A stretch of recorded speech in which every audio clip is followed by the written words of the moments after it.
Jai Hind students, this is class 7th history chapter number 8, devotional path to the divine, the sons of Maharashtra.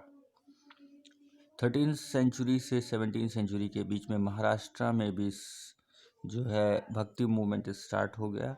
वहाँ के जो संत थे वो अपने हिसाब से जैसे पोएट्री करना या आपस में घूम घूम करके भजन करना, इस तरह का मराठी कल्चर के साथ जो है उसकी लैंग्वेज के साथ जो है अपना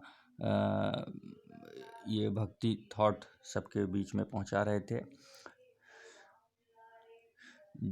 ज्ञानेश्वर, नामदेव, एकनाथ, तुकाराम, ये इससे रिलेटेड लोग थे जो कि महाराष्ट्र में भक्ति मूवमेंट स्टार्ट किए थे। वोमेंस भी थी, सुक्काबाई और चोकमलीना, इन्होंने जो है भी भक्ति मूवमेंट में कंट्रीब्यूशन दिया। ये एक अनटचेबल महिला थी, लेकिन वुमेन थी और इन्होंने भी महाराष्ट्र में जो है इस तरह का भक्ति मूवमेंट स्टार्टअप किया। This regional tradition of the bhakti focused on the Vitthal form of Vishnu. ये विट्ठल देव की ज़्यादातर भक्ति किया करते थे, जो कि विष्णु जी का एक अवतार माने जाते हैं। पंढरपुरम और as well as notation of the personal God residing in the heart of people। उनका ये भी कहना था कि जो है भगवान सभी के दिलों में बसते हैं, ना कि वो किसी मंदिर या किसी एक स्थान पर हैं, वो सभी के दिलों में हैं।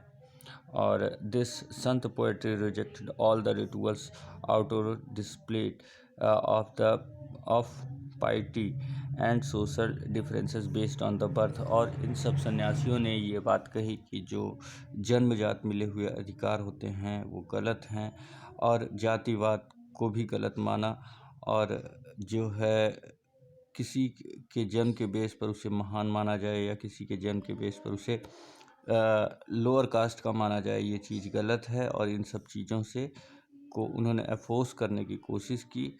और इनका ये भी कहना था कि जीवन को एक सामान्य ढंग से जीना चाहिए।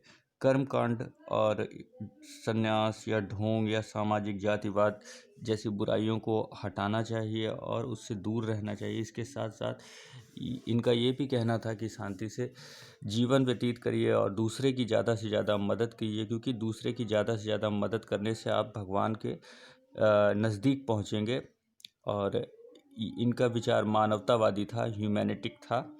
और यहीं पर जो है गुजरात के एक संत थे नरसिंह मेहता, इन्होंने जो है वैष्णव भजन सॉन्ग भी लिखा है, जिसको गांधी जी गाया करते थे। वैष्णव भजन जो तेरे कहिए पीर पाई जाने रे, मतलब दूसरे के दुख दर्द को समझना ही भगवान की सच्ची भक्ति है। नाथपंथी सिद्ध एंड योगीज, तो नाथपंथी संप्रदाय भी इसमें जो है कम्युनिटी एक भक्ति मूवमेंट की थी। और इन्होंने जो है कई तरह से जो है क्रिटिसाइज़ किया, जो कि रिचुअल्स और कंजर्वेटिव थॉट्स या कंजर्वेटिव रिलीजन जो चल रहा है उसके विरुद्ध। और उनका ये कहना था कि समाज को जो है बिल्कुल सिंपल रहना चाहिए। और इन्होंने बहुत ही लॉजिकल आर्ग्यूमेंट्स इस बारे में भी दिए कि जो समाज में जातिवाद और कई तरह के जो है भेदभाव या कई ऐसी जो चीज़ें हैं जो कि गलत हैं, उसको सिद्ध किया कि ये गलत हैं। नाथपंथी जो सिद्धाचार्य, ये योग पर ज़्यादा बल दिया करते थे, योग कराने की बात करते थे। और इनका कहना था कि जो है अपने आप में कठिन तपस्या और मेडिटेशन से आप मोक्ष को प्राप्त कर सकते हैं, सैल्वेशन को। और ये तपस्या को ही सबसे बड़ा फार्मूला मानते थे भगवान तक पहुंचने का। तो इन्होंने जो है रियलाइज़ किया कि गॉड एक ही है और उसके रूप अलग अलग हैं। To achieve the way of advocacy interest training of the mind and body through the practices like yogasana और इन्होंने योग करने की बात की और तपस्या करने की बात की इसके भगवान तक पहुंचने के लिए। इसमें उन्होंने ये भी कहा कि सभी लोअर कास्ट के लोग भी इसमें पार्टिसिपेट कर सकते हैं। और इनका कहना था कि जो है कन्वर्सेशनल रिलीजन और रिलीजन को जो है एक इस तरह से बनाया जाए कि धर्म किसी भी व्यक्ति को रिस्ट्रिक्ट ना करे ईश्वर तक पहुंचने के लिए। और ये ज़्यादातर पॉपुलर हुए नॉर्थ इंडिया में।